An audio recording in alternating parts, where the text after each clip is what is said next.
ಇವಾಗ ಇವತ್ತು 2 ಮ್ಯಾಚ್ ನಡೀತಿದೆ ಮಗ. ಫಸ್ಟು CSK ಹಾಗೆ GT ನಡುವೆ ಮ್ಯಾಚ್ ಇದ್ರೆ, ಎರಡನೇ ಮ್ಯಾಚ್ LSG KKR ಮೇಲೆ ಮ್ಯಾಚ್ ಇರುವಂಥದ್ದು. ನನ್ನ ಪ್ರಕಾರ ಇವತ್ತು ಫಸ್ಟು 210 ಬರುತ್ತೆ ಅನ್ನುವಂಥ ಚಾನ್ಸಸ್ ಇದೆ CSK ಹಾಗೆ GT ವಿರುದ್ಧ.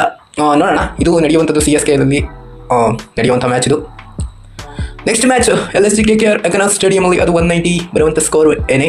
ನೋಡೋಣ ಯಾರು ಗೆಲ್ತಾರೆ ಅಂತ. ನನ್ನ ಪ್ರಕಾರ 2 ಮ್ಯಾಚಲ್ಲಿ ಫಸ್ಟ್ನೇ ಮ್ಯಾಚ್ ನಾನು CSK ಕಡೆ ಹೋಗ್ತಾ ಇದ್ದೀನಿ, ಸೆಕೆಂಡ್ನೇ ಮ್ಯಾಚ್ LSG ಗೆಲ್ಲುವಂಥ ಚಾನ್ಸಸ್ ಇದೆ ಅಂತ ಹೇಳ್ತೀನಿ. MS ಚಿದಂಬರಂ ಸ್ಟೇಡಿಯಮಲ್ಲಿ ನಡೀತಿರುವಂಥ ಮ್ಯಾಚ್ CSK ಹಾಗೆ GT ಮ್ಯಾಚ್. ಇದರಲ್ಲಿ ಯಾರು ಚೆನ್ನಾಗಿ ಆಡ್ತಾರೆ ಅಂತ ನನ್ನ ಪ್ರಕಾರ ಸಂಜು ಸ್ಯಾಮ್ಸನ್ ಚೆನ್ನಾಗಿ ಆಡ್ತಾರೆ. ಋತುರಾಜ್ ಗಾಯಕ್ವಾಡ್ ಪಾರ್ಟಿಗೆ ಬರಬೇಕು ಮಗ, ಬರ್ತಿಲ್ಲ. ನೋಡೋಣ ಇವತ್ತನ ಬರ್ತಾರ ಅಂತ. ಹಾಗೆ ಗಾಯಕ್ವಾಡ್ ಪಾರ್ಟಿಗೆ ಬರ್ತಿಲ್ವಲ್ಲ, ಏನು ಮಾಡೋದಪ್ಪ ಅಂದರೆ ಏನೂ ಮಾಡೋಂಗಿಲ್ಲ, ಸುಮ್ಮನೆ ಇರಬೇಕಷ್ಟೇ. ಹೊಡಿತಾರೆ ಅಂತ ಅಂದ್ಕೊಳ್ಳೋಣ. ಶಿವಮ್ ದುಬೆ ಆಮೇಲಿಂದ ಬ್ರಾವಿಸ್ ಬರುವಂಥ ಚಾನ್ಸಸ್, ಆಡುವಂಥ ಚಾನ್ಸಸ್ ಇದೆ. ನೂರ್ ಅಹಮದ್ ಆಡುವಂಥ ಚಾನ್ಸಸ್, ಹಾಗೆ ಕಂಬೋಜ್ ಚಾನ್ಸಸ್ ಇದೆ. ಚೌಧರಿ ಆಡ್ತಾರೆ ಅಂತ ಅನ್ಕೋತೀನಿ.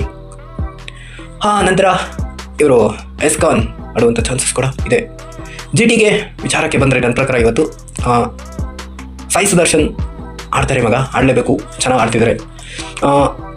ಶುಭ್ಮನ್ ಗಿಲ್ ಆಡುವಂಥ ಚಾನ್ಸಸ್ ಎಲ್ಲ ಇದೆ, ಆಡ್ತಾರೆ. ಬಟ್ಲರ್ ಆಡುವಂಥ ಚಾನ್ಸಸ್ಸು. ರಶೀದ್ ಖಾನ್ ಸಕ್ಕತ್ತ ಬೌಲಿಂಗ್ ಮಾಡ್ತಿದ್ದಾರೆ, ಮಾಡಬೇಕು. ರಬ್ಬಡ್ಡ ಆಡುವಂಥ ಚಾನ್ಸಸ್ ಕೂಡ ಇದೆ. ಸಿರಾಜ್ ಆಗ್ತಾರೆ. ಪ್ರಸಿದ್ಧಿ ಕೃಷ್ಣ ಹಾಗೆ ಫಿಲಿಪ್ಸ್ ಆಗುವಂಥ ಚಾನ್ಸಸ್ ಇದೆ. ಎರಡನೇ ಮ್ಯಾಚ್ LSG ಹಾಗೆ KKR ಅಲ್ಲಿ ಯಾರು ಚೆನ್ನಾಗಿ ಆಡ್ತಾರೆ ಅಂದರೆ ಮಾಶ್ ಆಡಬೇಕಾಗಿದೆ. ಬದೋನಿ ಆಡ್ಬೇಕು ಮಗ, ಬದೋನಿ ಹಾಗೆ ಪಂತ್ ಮಕ್ರಮ್ ಆಡಬೇಕು. ಹಾಗೆ ಪೂರನ್ ಶಮಿ ರಾಫಿ ಆಡ್ಬೇಕು ಮಗ. ಹಾಗೆ KKR ಕಡೆ ಬಂದರೆ ರಹಾನೆ ಪಾರ್ಟಿಗೆ ಬರಬೇಕು. ರಘುವಂಶಿ ಆಡ್ತಿದ್ದಾರೆ, ಇನ್ನೂ ಚೆನ್ನಾಗಿ ಆಡಬೇಕು ಅಂತ ಅಂತೀನಿ. ಹಾಗೆ ಗ್ರೀನು ಚೆನ್ನಾಗಿ ಆಡ್ತಾರೆ.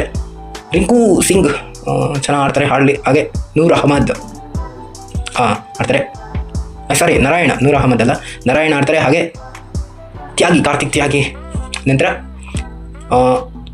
ಚಕ್ರವರ್ತಿ ಬೌಲಿಂಗಲ್ಲಿ. ಓಕೆ, ಇಷ್ಟು ಜನ ಆಡಲಿ ಹೇಳಿದ್ದೀನಿ. ಇವತ್ತು ನನ್ನ ಪ್ರಕಾರ ಯಾರ್ಯಾರು ಗೆಲ್ತಾರೆ ಅಂತ ಕೂಡ ನೀವು ಕಮೆಂಟಲ್ಲಿ ತಿಳಿಸಿ. ಇವತ್ತು ಆರಾಮಾಗಿ ಎಂಜಾಯ್ ಮಾಡಿ ಮ್ಯಾಚ್ನ ನೋಡಿಕೊಂಡು ಬಿಸಿಲಿಗೆ ಹೋಗಬೇಡಿ.